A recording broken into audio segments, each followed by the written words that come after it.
Hi, it's the middle of a scorching summer here in the UK, and I just passed 200 hours gaming in the BigScreen Beyond VR, and I thought now's as good as any time to check back in with you and let you know what I think about the BigScreen VR after 6 months ownership and 200 hours worth of gaming.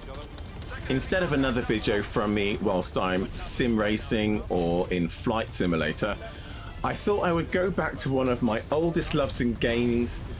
Well, I say loves, it's a love-hate relationship. Whether I go all the way back to the days of Duke Nukem or Escape from Castle Wolfenstein, all the way through to the modern eras Arma 3, Squad, and Ready or Not, when it's come to first-person shooters, to put it bluntly, I suck. Essentially, it all boils down to my inability to put rounds on target with any degree of accuracy. However, that all changes when it comes to VR.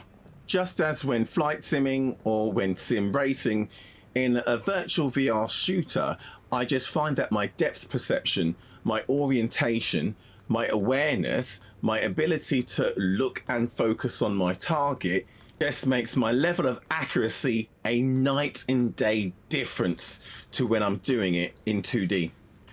Whereas seated and driving or flying, I have no issues whatsoever with the headset sitting securely, firmly on my face without any movement due to inertia.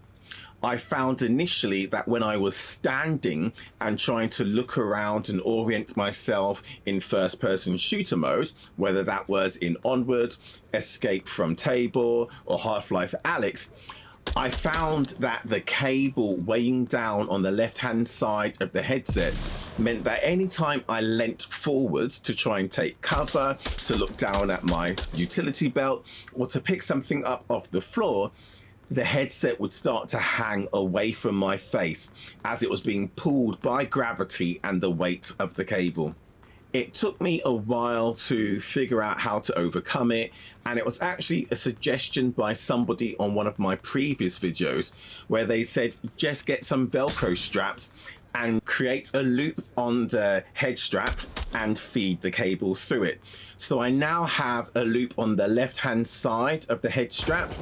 I have the cable passed through it, and then I have it fastened to the strap with the cable resting on the plastic cable grip that came with the headset. The combination of the two means that whilst it's held securely against the side of my head, it is also having some of the gravity effect nullified by sitting on the plastic grip. This then allows me to have the rest of the cable either over my left shoulder, over my right shoulder, or even in front of me, but it doesn't have the same effect when I lean forwards of the headset now being pulled by the cable away from my face. So a simple solution, an effective outcome. Whilst I was playing, and I spent about 12 to 18 hours over the past 4 days in Onward, was that, yeah, in these light environments, again, I am noticing the glare. And like I said in one of my previous videos, once you notice it, you know that it's there. However, I still do not find it anything that detracts away from the quality of experience that I get with the BigScreen VR. Whether it's in Onward, or it was in Escape from Tabor, or especially in Half-Life Alyx, the quality of the graphics is just amazing. Definition and the resolution, whether it's up close or far away, is so good that, as you can see, I can even put rounds on targets, headshots, up to 500 plus yards away. When I tell you that would not be possible for me in 2D, I would panic, I would not be able to get the cursor on the target, I just would be hopeless. Even in VR previously with some of my other headsets, I still would have found it difficult to swivel my head fast enough, carrying the inertia of the weight of the headset, to then orient my hands in front so that I'm aiming down the sight, down the virtual sight, and snap from one target to the next whilst moving. Yeah, as you can see, I'm no John Wick, and I'm definitely not John Rambo, but this is probably the most comprehensive I've ever been in a first-person shooter. Let me go back to that 2 to 4, maybe 6 hours worth of gameplay over the last 4 days. I did 2-hour sessions in Onward, and at the end of it, I had no eye strain, I had no neck pain, no headache, no sense of I need to get this headset off me because it's just uncomfortable. I did have sweat build up around my eyes and across the bridge of my nose, but it was again a much smaller surface area of my face than with previous headsets. And that was through, as I said, the height of this rare British summer where we have had 28, 29, 30, 31 degrees Celsius. So if you can imagine indoors gaming with the heat of the PC, the heat of the headset, to be able to do a 2-hour session in VR through that without any level of discomfort, well, that's a testament to just how much I still love this big screen VR and am yet to have a single second of buyer's remorse. Now, I will caveat that again with, but that's me. It fits me. It suits me. The compromises I have to make, so the smaller sweet spot, the glare that you get when you look around the periphery of the edges, in comparison to what you might have with some of the other headsets on the market, especially if you were to perhaps compare with a Pimax Crystal, might mean that the big screen VR is not for you. However, for anybody who is looking for a headset that is a smaller form factor, who is willing to compromise and have a smaller sweet spot to put up with that glare, which again, it isn't completely a showstopper, although it might be for you if perhaps you use VR predominantly for VR chat or for watching movies or for anything that has a really bright background. But if, like me, you use it for flight simulation, sim racing, or first-person shooting, that visual clarity, that small form factor, that ergonomic comfort may well be the compromise, the trade-off that you're willing to make, and one that will make you an happy and satisfied Big Screen Beyond owner as well.